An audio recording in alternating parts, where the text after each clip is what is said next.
Shulam Mozmanim Laod Limud Yeshaya B'Yom Revi'i Be'erev. So hello everyone and welcome to another Wednesday night Isaiah study. And so tonight we are looking at Isaiah chapter 49 verses 7 through 13.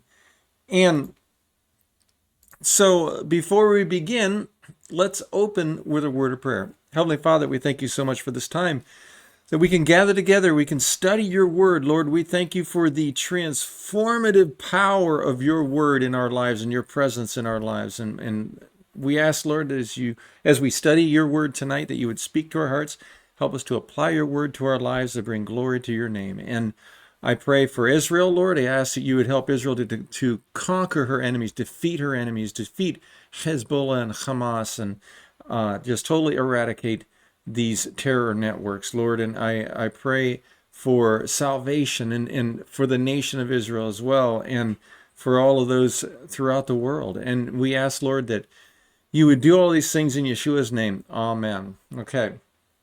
So I titled the study tonight, The Transformative Power of the Love of God. And Isaiah chapter 49 presents a powerful testimony on God's enduring love and his commitment to his people. And the chapter is full of references to the servant King Messiah, who is seen as the servant of the Lord. Okay, and now, according to the New Testament text, the servant is revealed as Yeshua, who was called from the womb and made to be like a carefully crafted and polished arrow in the service of the Lord. We note how in Isaiah 49 here, we saw last week in verse 3 that the servant was identified as Israel in the text. And this can be understood in two ways. That first, because the Messiah comes from Israel and is a representative of the nation. Or second, because the Messiah fulfills the name Israel, which literally means governed by God. Now, the reason we look at this is because of what the anti-missionaries use, how they use this. They say that this is Israel, this is not of the Messiah, this is not of Yeshua. And the most important point is that we look at the context of the scriptures. We can't just take Isaiah 49 verse 3 and say, look, this can't be Yeshua. We can't just take a scripture out of its context. And this is the reason why. And the reason why is because of what we're told here in Isaiah 49 about this servant that is being spoken of. That the context of these verses, where we are being told that the servant is called to restore Jacob and to gather Israel. And what Isaiah 49 is emphasizing here is that the servant is to raise up the tribes of Jacob and to be a salvation unto the ends of the earth.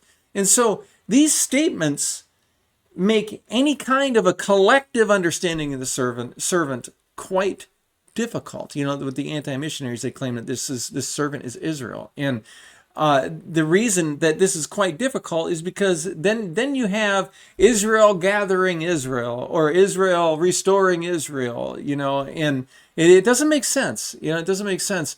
And the reason being is because Jacob cannot restore Jacob to a right relationship with God any more than Israel can restore itself to Judah from Babylon. And so it's important to look at the context. Look at what all of Scripture say. Look at what Isaiah 42 says. Look at all from Isaiah 40 on up through 48, the context. And then we look at how the servant is described, and we look at Isaiah 49, and we see that the Isaiah is telling us that he will deliver Israel and that he will gather Israel and so forth. And so the concept that the servant is Israel, not a singular Messiah, Mashiach, right? That Moshiach, that is a very difficult claim, and it's not supported according to the scriptures. Actually, when we actually look at the scriptures, and so Israel's mission is described, the servant's mission is described in Isaiah 49 is twofold. And so I thought to put in 2 points here to point this out, and the first significant description here is to gather the righteous remnant of the physical nation of Israel, despite seeming to labor in vain and spending strength for nothing. The servant maintains confidence in the Lord. The servant's work appears to fail on earth, but the future success is assured because we are told that the servant must suffer for the forgiveness of sins, as we read in Isaiah 53. And the second is that the servant is to be a light unto the Gentiles, bringing salvation to the ends of the earth.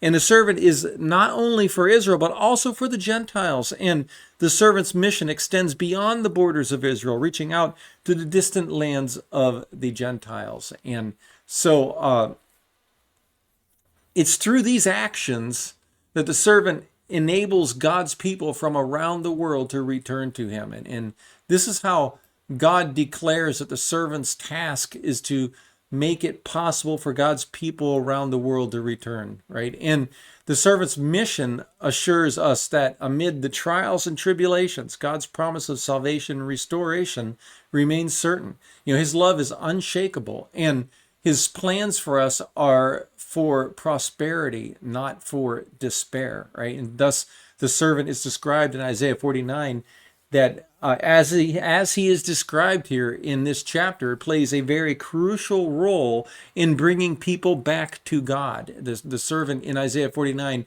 traditionally interpreted as referring to the Messiah, enables God's people from around the world to return to him by serving as a conduit for divine restoration and redemption. The servant is tasked with bringing justice to the nation and reestablishing the tribes of Israel through the servant's actions and teachings. And God's people are guided back to their spiritual roots.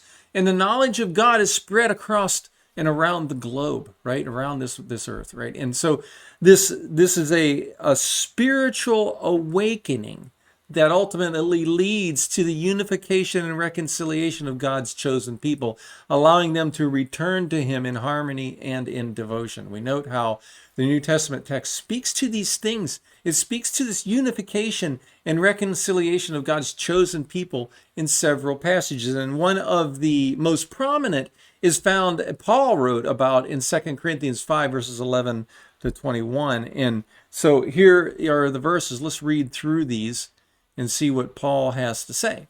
Okay, so he says, knowing therefore the terror of the Lord, we persuade men, but we are made manifest unto God, and I trust also are made manifest in your consciences. For we commend not ourselves again to you, but give you occasion to glory on our behalf, that ye may have somewhat to answer them which glory in appearance and not in heart. For whether we be beside ourselves, it is to God, or whether we be sober, it is for your cause. For the love of Christ constraineth us, because we thus judge that if one died for all, right? If one died for all, then we're all dead, and that he died for all, that they which live should not henceforth live unto themselves, right? And so, again, these are very, very important concepts. We're talking about being bought at a very high cost, very costly price, right? And so it goes on, it says, but unto him which died for them and rose again. And so the idea is that we have been redeemed by the Messiah, by Yeshua. And that we don't live for ourselves, we live for him. We live for the glory of our Father in heaven, right?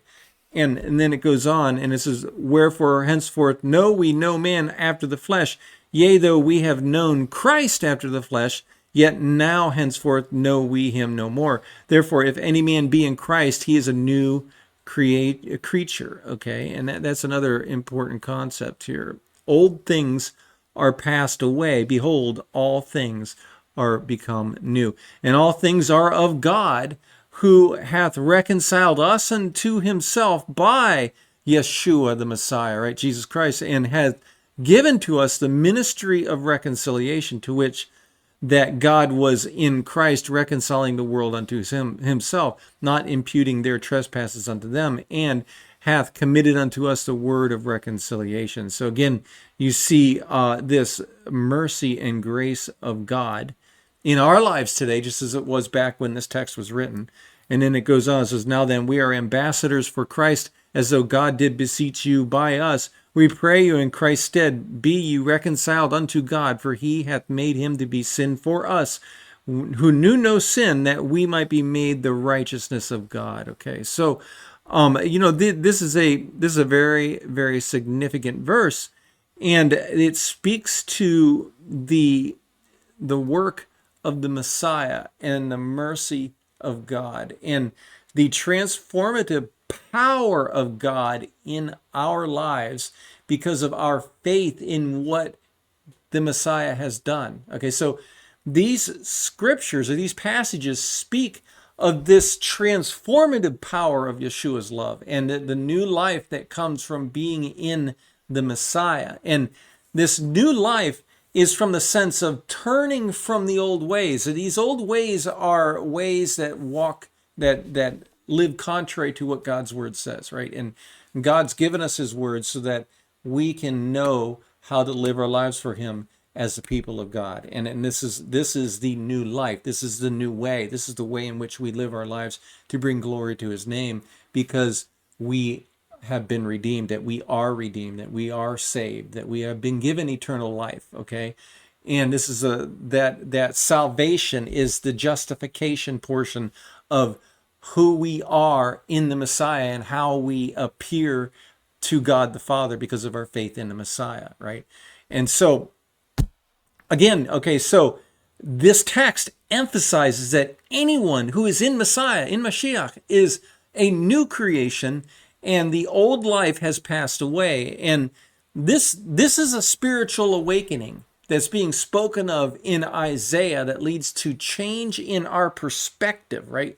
Where believers no longer regard others from a worldly point of view. We don't regard our own lives from a worldly point of view. It's just like it says here in verse 15 that we no longer live unto ourselves. We live for the Messiah, right? We live for our Father in heaven. And Paul writes that we are ambassadors. So we're representatives. And so we should be living our lives in a way that represents who God is, right? Being merciful, having love and compassion for others, empathy, right? And so forth. Okay, so again, this text speaks of the spiritual awakening that Isaiah is speaking of in chapter 49. And again, it leads to a change of perspective where believers no longer regard others from this worldly point of view. The passage also highlight the role of believers as being representatives of Mashiach, right? Carrying the message of reconciliation. It states that God was reconciling the world to himself in the servant King Messiah and not counting people's sins against them, right? This reconciliation is a key aspect of unification of God's chosen people, right? This reconciliation is based upon the chesed, right? The mercy, the grace of God, that grace that was spoken of in Parashat Kitisa, right? In Exodus chapter 34, where God passed before Moshe on the mountain, and he said that he is merciful and gracious, right? And so forth. And so we see the Torah concepts here in 2 Corinthians. Paul is teaching Torah. He's teaching about the Mashiach, right? And he's teaching about these aspects of unifying God's chosen people through faith. And this is what Isaiah is speaking of in the New Testament. Teaches us that the spiritual awakening through faith in Messiah leads to this new life and this new perspective and a new mission, all of which contribute to this unification and reconciliation of God's chosen people. Now, this is a central theme in the teachings of the Apostle Paul and is echoed throughout the New Testament text. And we also note that the language of Isaiah in Isaiah 49 is that of the return from exile, but we find it in generalized terms. Okay, we notice again that the servant's mission in Isaiah 49 is to gather Israel and to be a light unto the Gentiles, similar to the mission that's described in Isaiah 42 verses 5 through 9. So therefore, both passages present a consistent picture of the servant's work of bringing salvation both to the Jew and the Gentile, and enabling God's people from around the world to return to the God of Israel. And I include the Gentile believers as God's people, right? And because we are grafted into Israel. And Paul talks about that in Romans chapter 11. And we shouldn't get upset about that. And we should believe what scriptures say. We should not deny that fact about the scriptures, that Israel is the root and that we are grafted into Israel. We become a part of the family of God. And the Torah is prescribed to be a way of life for God's people. Okay, so I got quite off script, but in Isaiah 42, we read that the servant is described as a chosen instrument of God, commissioned to bring justice and light to the nations. And this is what we see Paul saying here in Isaiah or 2 Corinthians 5. And these passages are consistent with what we're going to read, and we have read, last week, this week, and then the following week, on Isaiah 49, in regards to him being a light unto the nations and a gathering of his people from around the world. These passages highlight the servant's role in establishing a covenant with the people, opening the eyes of the blind, freeing the captives, right? Setting the captives free. So this work, all of these things, they are closely related to Isaiah 49, as both passages, we're talking about Isaiah 42, 5 through 9 and Isaiah 49, they emphasize the servant's mission to restore and unite God's people. So the connection between the two passages lies in the servant's ultimate purpose of bringing about spiritual renewal and redemption, drawing God's scattered people back to him through the servant's teachings and his actions, right? And hey, Nick, yeah, good to see you there. I can see you there. Oh, praise the Lord. Okay, so that was part one of the study, and so let's go to part two. So we look at the Isaiah text specifically.